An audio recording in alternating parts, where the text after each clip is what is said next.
आशीर्वाद प्रदान करें। माननीय कमलनाथ साहब पधारे और हमें आशीर्वाद दे कि आदरणीय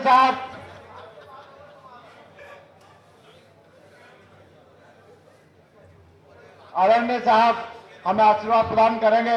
एक बार जोरदार तालियों से जय जय कमलनाथ। हमारे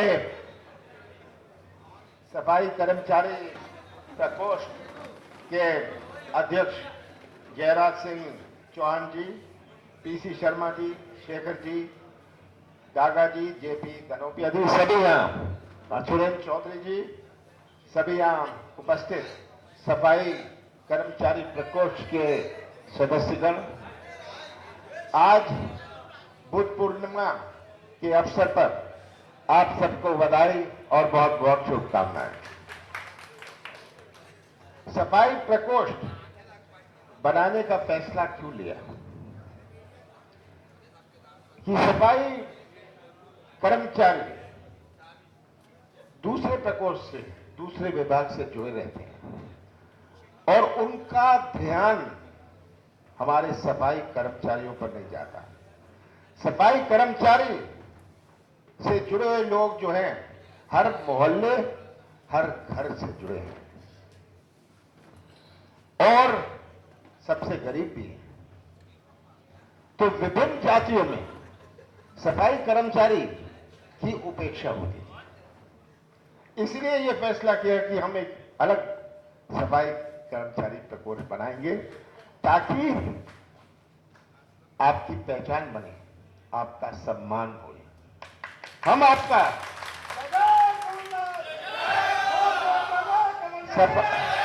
सफाई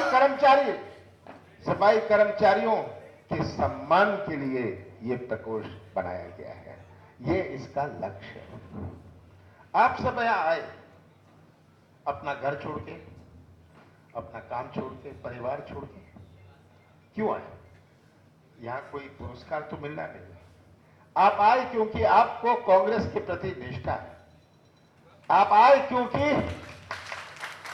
आप कांग्रेस की संस्कृति, जो हमारे देश की संस्कृति है, उस संस्कृति से जुड़े हुए हैं। आज अगर अपना देश एक झंडे के नीचे है, ये इसीलिए है कि हमारे देश की ये संस्कृति है, हमारे कांग्रेस की संस्कृति है।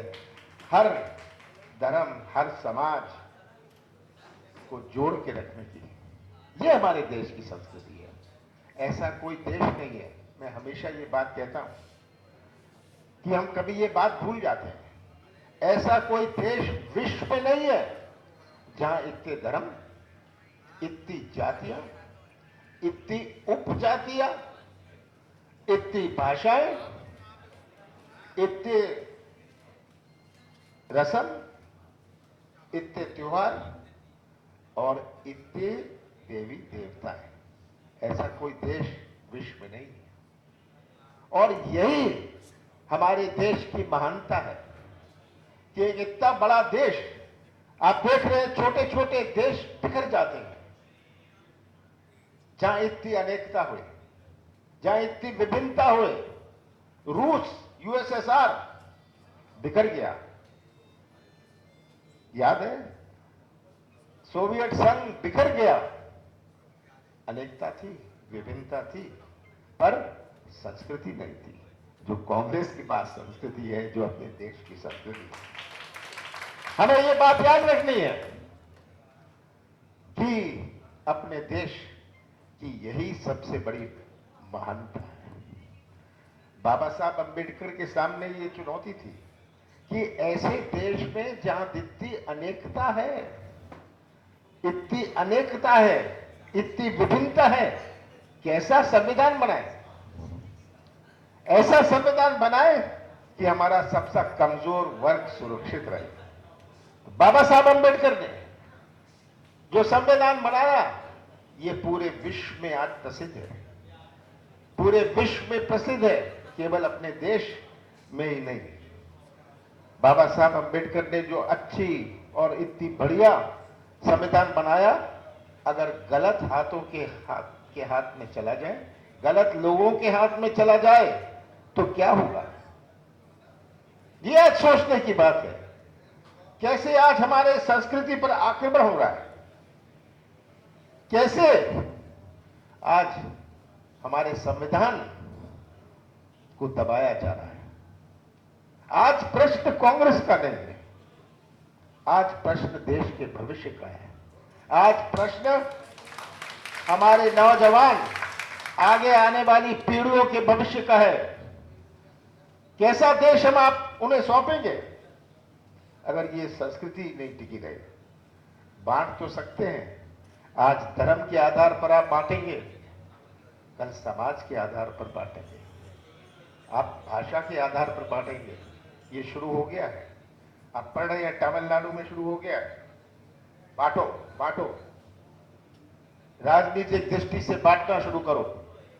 कोई कहेगा ये इस समाज का है गांव में, कोई कहेगा इस समाज का है, और एकता तोड़ेगा। आज जो भाईचारे के, हर समाज के लोग भाईचारे से रहते हैं, उनमें विवाद पैदा होगा, उनको उचकाया जाएगा। तो ये तो एक शुरुआत है, धार्मिक विभाजन तो एक शुरुआत है। ये कौन सा मोड़ देगी, और ये भाजपा की सरकार और उनका नेतृत्व इसको कौन सा मोड़ देना चाहती है, धीरे धीरे आपको ये समझ आएगा। ये कहेंगे ये वाल्मीकि समाज से है, कोई कहेंगे ये पासी समाज से है, कोई कहेगा ये कटिया समाज से है। हमें भी तो आरक्षण चाहिए। आदिवासियों को भी ये बांटेंगे, कहेंगे ये गोंड है, ये भील है, ये बिलाला है, इनका आरक्षण अलग होए, ये कोरकू है। ये इनका लक्ष्य है। आपको भारतीय जनता पार्टी की ये राजनीति समझनी है। बेरोजगारी, महंगाई से ध्यान मोड़ने के लिए, महिलाओं पर अत्याचार, सबसे ज्यादा अत्याचार किस पर होता है? हमारे एससी एसटी वर्ग, सबसे कमजोर वर्ग पर सबसे ज्यादा अत्याचार। मध्य प्रदेश नंबर 1 है अत्याचार में। पुलिस व्यवस्था चौपट है, पुलिस व्यवस्था चौपट है। और अब तो जो व्हाट्सएप पे फोटोज निकलती है, ये बीजेपी के जिले के नेता इसके पीछे, पुलिस वाले मारे गए, पुलिस वाले मारे गए, और किसने ये हत्या करी, फोटो निकली। ये आज हमें समझना है। और जब तक आप घर घर ये बात नहीं समझाएंगे, मोहल्ले मोहल्ले ये बात नहीं समझाएंगे कि प्रश्न कमलनाथ का नहीं है, प्रश्न कांग्रेस का नहीं है, प्रश्न सच्चाई का है। सच्चाई पहचानिए, सच्चाई पहचानिए, भविष्य सुरक्षित रहेगा। कांग्रेस की बात मत करिए, सच्चाई की बात करिए, तस्वीर दिखाइए। ये तस्वीर है, आप जो भी करो करिए, सच्चाई का साथ दीजिए। ये आज बहुत आवश्यक है।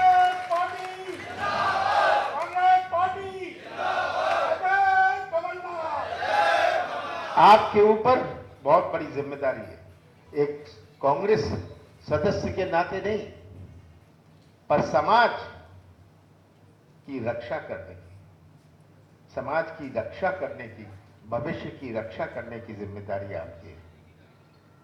इसीलिए ये प्रकोष्ठ बना है कि आप घर घर लोगों को सच्चाई समझाएं।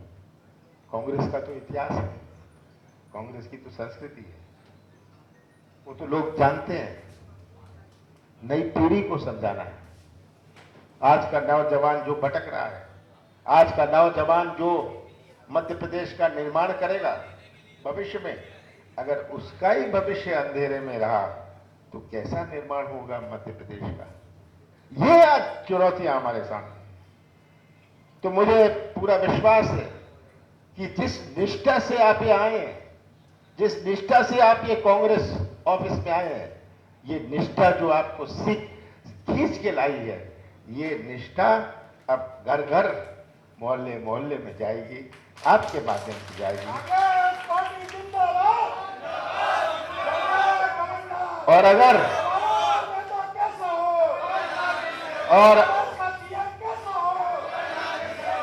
अगर आप सबने अपनी कमर ठान ली तो कोई नहीं रोक सकता। हमारा भविष्य सुरक्षित रहेगा। आप सबका बहुत बहुत धन्यवाद।